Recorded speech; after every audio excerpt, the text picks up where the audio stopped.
যদি আওয়ামী লীগকে অপবাদ দিয়ে মিথ্যা মামলা দিছে, তাহলে আজকেও যদি মিথ্যা মামলা দাও, তা আওয়ামী লীগের দোষটা কোথায় আমাকে বলুন? আওয়ামী লীগ কি করছে? চাঁদাবাজি করছে। আজকেও যদি চাঁদাবাজি করি, তা আওয়ামী লীগের দোষটা কোথায়? আওয়ামী লীগ জুলুম করছে, অত্যাচার করছে। আজকেও যদি জুলুম অত্যাচার করি, তা আওয়ামী লীগের দোষটা কোথায়?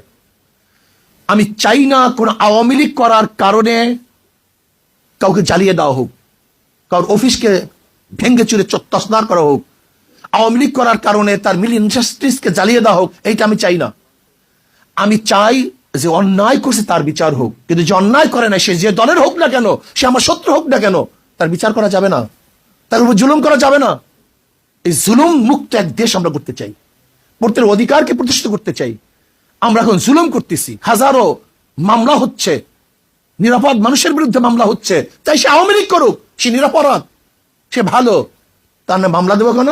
তাহলে আপনিও যখন ক্ষমতা পরিবর্তন হবে, তা আপনার নামে তো মামলা দিবে।